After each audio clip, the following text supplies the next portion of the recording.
ka rin ba sa nangangarap na sana magkaroon ka rin ng sarili mong tindahang maliit? Pero ano nga bang dapat mong unahin kapag gusto mo nang magkaroon at magtayo ng sarili mong tindahan? Yan ang sasagutin natin, Tintin. Pero bago tayo magumpisa mga kasari, ikaw na nanonood na hindi pa nakasubscribe kay Tintin, pindutin mo na yan.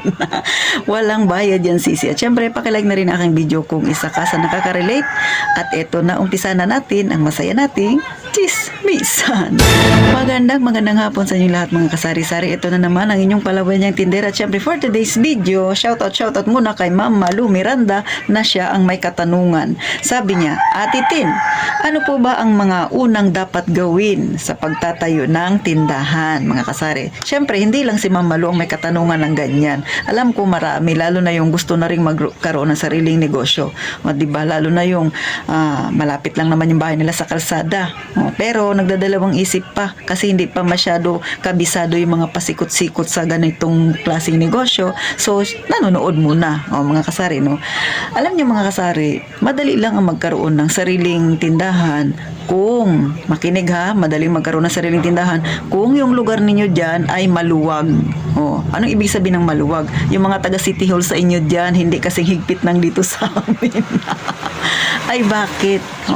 Una, pag maluwag yung lugar ninyo dyan mga kasari, syempre, kahit na yung kapital na hawak-hawak mo o yung pera na hawak-hawak mo na pampunan ay kaunti lang, pwede ka na kaagad makapagpasimula ng iyong tindahan. Basta, i-check mo lang yung location ninyo.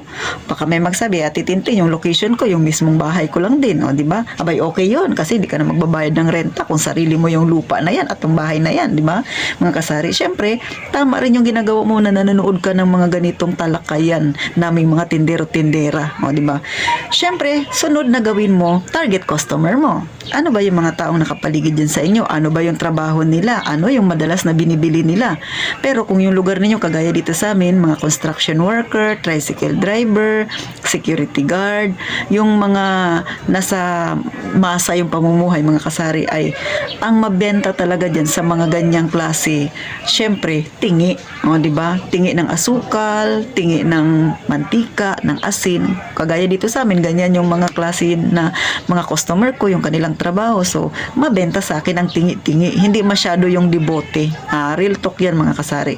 Pero kung yung lugar nyo naman dyan ay subdivision, mga kasari, syempre, maisip mo kagad na ang ibibenta ko nito, mga debote, kalating boting mantika, ganun kaagad yung mabenta sa'yo, mga kasari. Kaya nga, kailangan alamin mo rin dyan yung mga nasa paligid mo kung anong klase yung hanap buhay nila, mga kasari. Isa yan sa dapat mo kailangang imarites, mga kasari, no? Pero, kapag yung lugar nyo naman ay kasing higpit ng dito sa amin o baka mas mahigpit pa kayo mga kasari, hindi lang basta kapital ang ating dapat isaalang-alang. Magkano o gaano kalaki yung kapital mo? Baka may magtanong, kailangan ba yun natitintin? Yes. Bakit? Pagka yung lugar ninyo ay kasing higpit dito sa amin, tanungin mo yung sarili mo, eto bang hawak ko na kapital? Kaya na bang magbayad ng SSS? Kaya bang magbayad ng PhilHealth? Ng Pag-ibig? Kaya na bang magbayad kaagad o makakuha kaagad ng business permit? Kasi mga kasari, kapag ang lugar ninyo mahigpit nga, yan kaagad yung unang itanong mo sa sarili mo. Kasi alam naman natin, pagka mahigpit, nag-iikot-ikot yan ang mga city hall personnel, mga kasari. Gaya dito sa amin, March 31 ngayon. So, bukas April. So, expected na may mag-iikot na yan dito sa amin. Tsaka, yung location mo. Baka mamaya yung pagtatayuan mo rin, tabing kalsada, gaya ng sa akin yan, kalsada na yan. So, una talaga ikaw na makikita pagka dumaan yung mga taga-city personnel. Madali kang mahuli. Dinadaan ko lang sa tawa ha. Pero real talk yan mga kasari. Kasi journey yan at Tintin. Experience ko yan. Mga kasari.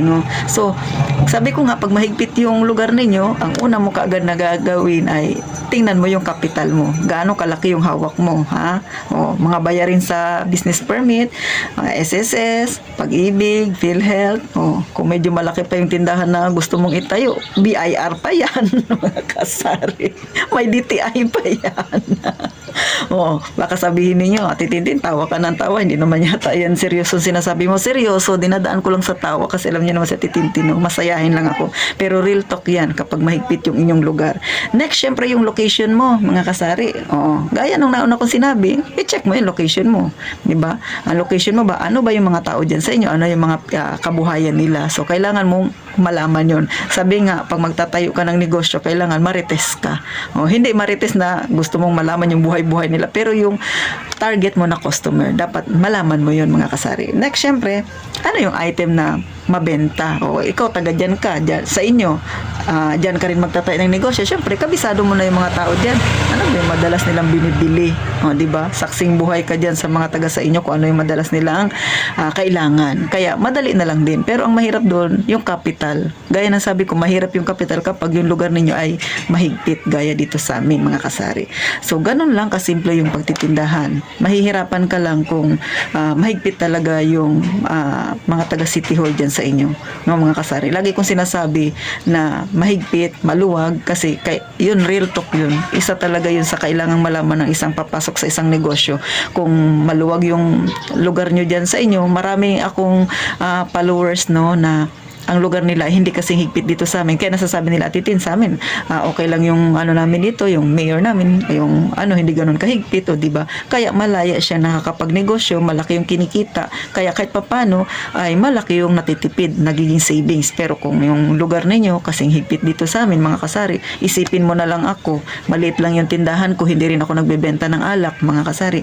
Pero ang kailangan kong bayaran sa loob ng isang taon, dapat may ihanda akong 30,000 pesos. Tandaan nyo yan, kung gaano kalaki ang 13,000 pesos. Sa iba siguro maliit lang yan, pero para sa akin na may maliit na tindahan, mga kasari, malaki yan, di ba? Kung dito mo lahat kinukuha sa tindahan mo, kagaya sa akin, dito lahat, malaki na yan. Malaki na sana yung savings ko taon-taon, no? Pero, syempre, wala tayong magagawa. Sunod tayo sa government, mga kasari, kasi yan yung policy nila. Kaya, maswerte yung ibang lugar dyan na medyo hindi ganun kahigpit sa kanila, mga kasari. So, itong sagot ko sa inyo, mga kasari, based ito sa experience ko, ha, at saka sa mga nagsishare din sa akin ng kanilang journey sa pagtitindahan, lalo na yung area nila ay hindi naman mahigpit, mga kasari. So, yun yung kagandahan.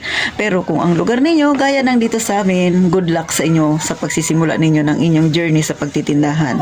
Pero, mga kasari, masarap pa rin ang magnegosyo, lalo na kung legal talaga yung ating negosyo.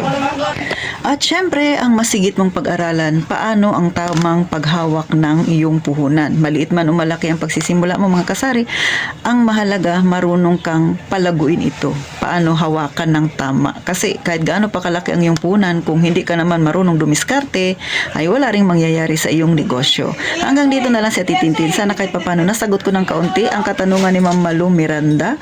Muli, shoutout sa iyo, Ma'am Malu Miranda. Paano? Hanggang dito na lang inyong palawan yung tindera. Magkita tayo sa sunod na vlog ni Ate Tintin, at gaya nga ng palagi kong sinasabi, mag-iingat tayong palagi, mga kasari.